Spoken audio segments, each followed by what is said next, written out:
Rovnako rešpektujeme rozhodnutie Ústavného súdu vo veci zákazu zisku súkromných zdravotných poisťovní. Tie zdravotné poisťovne sa súdia so Slovenskou republikou, a to práve vďaka zákonu, ktorý ste vy prijali o zákazu zisku. Tam hrozia arbitráže.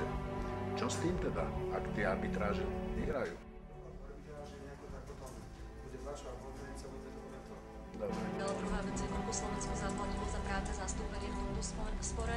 Podľa pána Lipšica je to spolu 40 miliónov eur, a keď teraz rátame s tými 22 a 3 miliónmi eur na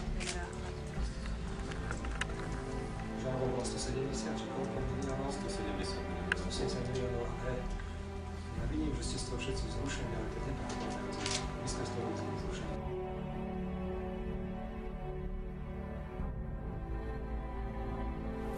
$25 miliónové odškodné, ktoré nám hrozí zaplatiť holandskej spoločnosti Achmea, je o niečo reálnejšie. Myslia si to právnici potom, ako nemecký súd nevyhovel procesnej námietke Slovenska. Čiže to zaplatíme.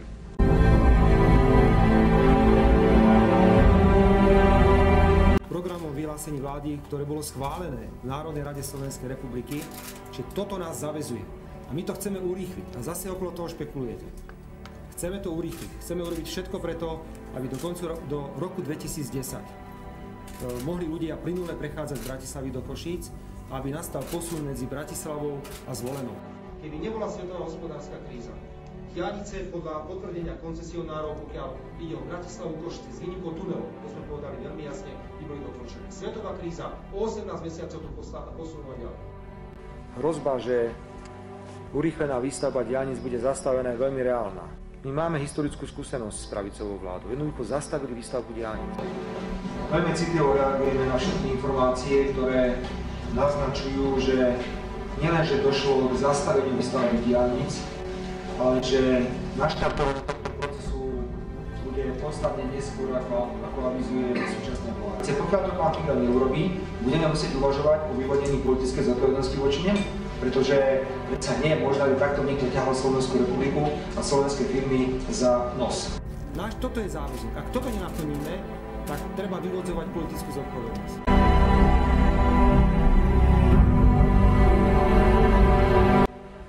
Odo mňa sa asi nikdy nedočkáte vyjadrení typu, že všetko pred rokom 1989 bola úplná katastrofa. In active politics, there is a lot of politicians that were members of the Communist Party. That's the reality. That's not the shame. That's the reality.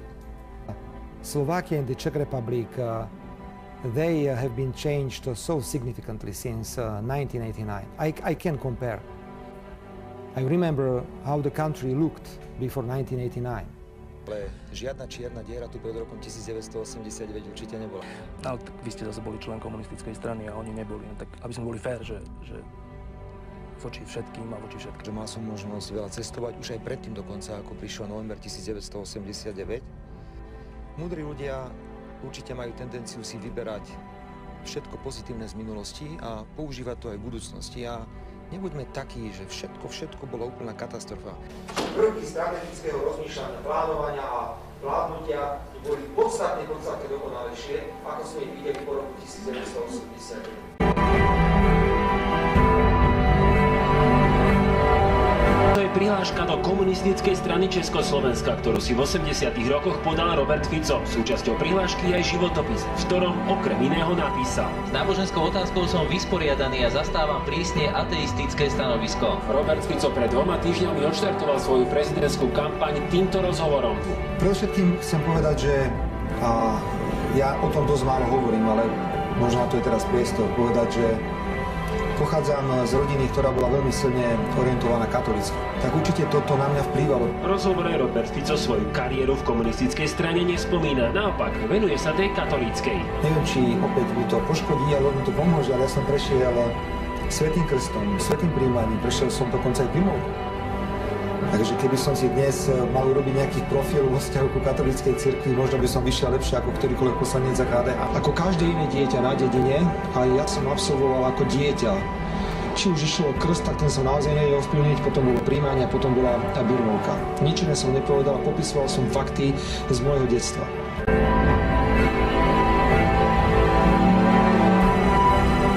pokračovanie v sociálnom štáte, teda budovanie silného sociálneho štátu, lebo to odlišuje veľmi významne sociálnu demokraciu od pravice.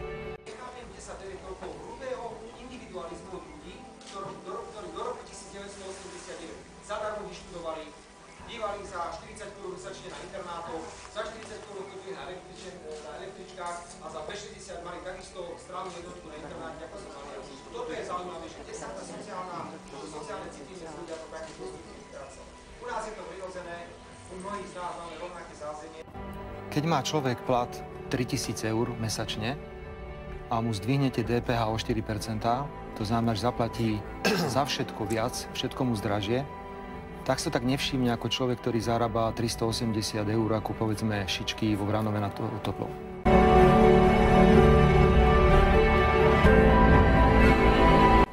marca je Jozefa. 19. marca budem mať 25. výročie, kedy som sa oženil. A to som ešte 6 rokov predtým chodil s mojou manželkou, čiže v podstate sme už spolu 31 rokov, to už je na medailu odvahy. Predseda vlády od 21. augusta nechce vysvetliť, aké podujatie absolvoval so svojou asistentkou Janou Halasovou v Kaštieli v Čereňanoch a nechce ani povedať, kto to podujatie platil a kto sa na ňom zúčastnil. A vy si ešte doteraz nevysvetlili fotky zverejnené denníku Pozitívny deň, na ktorých sa vlastne rozprávate našou asistentkou. Na všetky otázky tohto typu sme v súlade s zákonom odpovedali. Za to, že som sa oženil s mojou manželkou a som chodil zodpovedá, opäť nebudete veriť, učiteľ tenisu. A sadol som si tak nesmelo hneď na prvom seminári úplne dozadu. Jedna žena nielenže otočila krk, ale otočila aj celú hlavu. Pozerala sa na mňa a doteraz ju mám doma. Ako to však už býva, žiaľ zvykom, otázku ľudských práv v Číne opäť nikto neotvoril. Nie je to kdokoľvek na svete. Nie je to akokoľvek silný premiér alebo prezident. Vždy po tom červenom koberci v Pekingu prejde a hľadá biznis. 8 rokov počas vlády pána Dzurigu to bola politika jednostranne orientovaná na Spojené štáty americké. My si však myslíme, že svet má 4 strany. Má nielen západ, ale má aj sever, má juh a má určite aj východ. Manipulovaná jednostrannosť vždy viedla k tomu, aby sa bystrým ľuďom zámerne zužoval ich obzor, aby dejiny vnímali pokrivene. Ale to nezmení fakt, že za slobodu sa bojovalo na východe aj na západe. To nezmení fakt, že najväčšie vojenské operácie druhej svetovej vojny boli na východe. A či sa to niekomu páči alebo nepáči, Slovensko oslobodila Červená armáda. Recepcia, ktorá má spoločenský charakter a tak sa budem na tejto recepcii správať. Chcem vás spýtať, prečo tam idete a či to považujete za správne, keď len pred niekoľkými dňami nám Kuba vyhostila občana z mimovládnej organizácie. Ďakujem. Pani redaktorka, ja keď idem na recepciu, ktorú organizuje napríklad americká ambasáda, ja tam idem kvôli pánovi Bushovi. My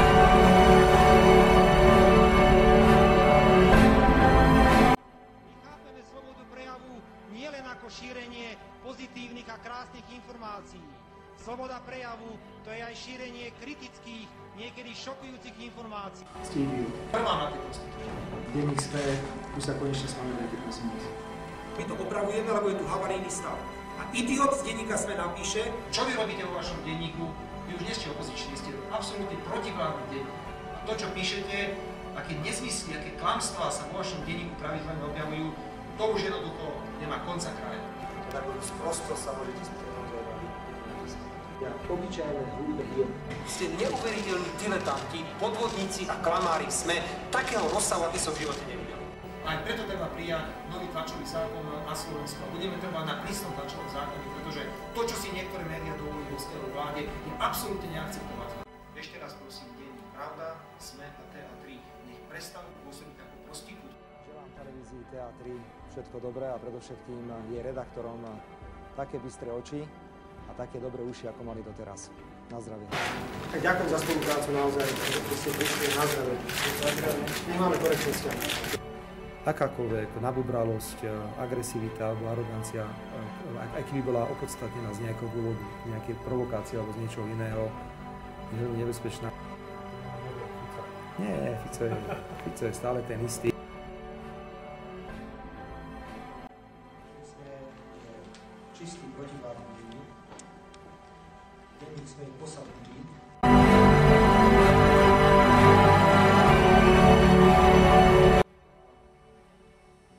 elektronickej stránke pána Šutovca, ktorý je jeden z oficiálnych Radičovej, sa objavujú neuveriteľné vulgárne útoky na ústavných činiteľov Slovenskej republiky.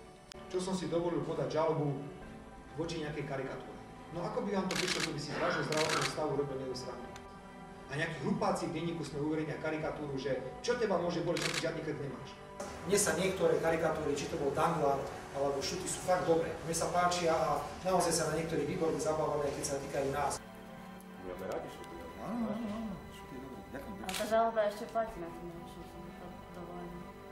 To ste ešte nestiahli. Je to tam, ale však uvidíme. Dobre.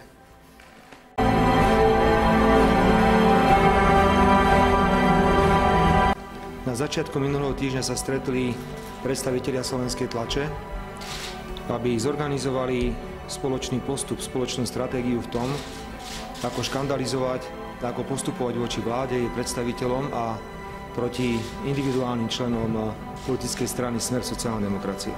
To, že to je tak, netreba nejakým spôsobom dokazovať, pretože kto si dnes pozrie slovenskú tlač, tak vidí, že je tu absolútna koordinácia slovenskej tlače v boji proti vláde Slovenskej republiky. My sme dostávali postupne chyby a stále ich dostávame. Pán redaktor, opäť budem veľmi osobne hovoriť. Mám také veci, že niekedy mám strach, keď ma nikto nezastrelí. Dobre? Rozumiete mi, o čom teraz hovorím? O také peniaze idú.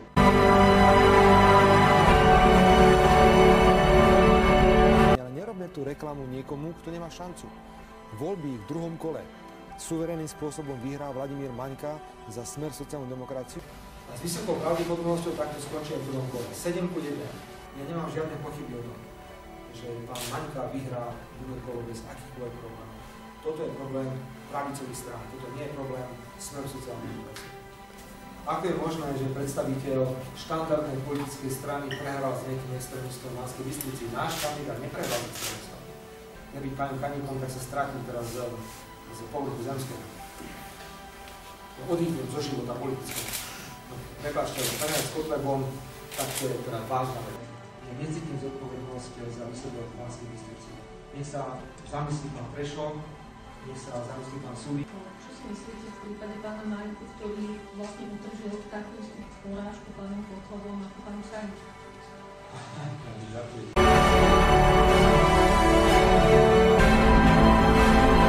Prečo ste opäť pripravili zákon o vyvlastňovaní a sú tam prvky, ktoré môžu byť na hrane ústavnosti? Či je niečo ústavné alebo neústavné, nechajme to na sudcov ústavného súdu. Ak má dnes jeden majiteľ záhrad prekážku pre výstavbu diaľnice vo verejnom záujme, tak toto formálne právne víťazstvo, ktoré dosiahli poslanci vládnej koalície na ústavnom súde, je typické Pirhovo víťazstvo. Povedzte mi vy, prečo ste tu? Pretože nám to zabrali bez vykúpenia, bez akéhokoľvek dohody. Ako vašu pôdu? Áno, našu pôdu. Takže vážené dámy a páni, dovolte, aby som všetkých privítal, vrátane aktivistov pani Radičovej na tomto stretnutí. Je to trošku také trápne divadlo, ktoré nám organizujú, ale my sme naučení aj na horšie veci. Predseda vlády Fico povedal, že ste aktivista pani Radičovej. Čo vy na to? To je sprostosť, ja som volil Fica, ale už ho viac nebudem. Lebo za takéto zákony na okradávanie ľudí nemôžem podporovať.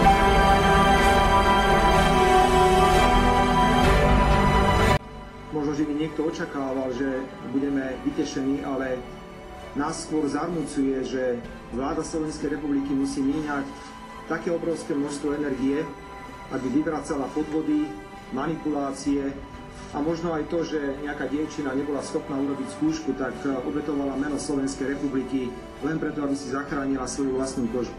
Ako ste to dnes mohli vidieť na príklade kvázi poškodenej z nitrianskeho prípadu. My nebudeme tolerovať ani extrémizmus, ani neznášanlivosť, ale nebudeme tolerovať ani to, aby niekto likvidoval a ničil dobré meno slovenskej vlády na základe falzifikátov a výmyslov. Hedviga Malinová predsa nie je dokončený prípad. Ale vy ste vystúpili na tlačovke ešte pred rozhodnutím súdu. Hedviga Malinová je prípad, ktorý sa naďalej vyšetruje. Počkajme si, ako dopadne. Ale vy ste si nepočkali. Ale ja som nepovedal nič také, že by bola vina alebo niečo podobné. Pán redaktor. Povedali ste, že dokonca to malo slúžiť na pád vlády. Pokiaľ ide o kauzu Hedviga Malinová, nechajme to kontrolným orgánom, nech to dotiahnu do konca. A kontrolné orgány tohto štátu, je to generálna prokurátora, robia sa tam predsa posudky, ktoré robia znalci. Prečo ste urobili tú tlačovku? Títo znalci budú presne jednoducho odpovedať na otázky, čo sa stalo alebo nestalo. Možno keby ste sa ma bezprostredne spýtali po tej tlačovej konferencii na druhý alebo na tretí deň, že či to bolo správne, tak som mohol mať pochybnosti a mohol som povedať, že neviem, či to bolo tak alebo... Či predseda vlády má z váhu svojej funkcie sa zamerať na jedného konkrétneho človeka a tým... Ak ide o oprávnené záujmy vlády, tak áno. Nezaslúžila by si Hedviga Malinová ospravedlnenie? Myslím si, že som na všetky vaše otázky primerane odpovedal.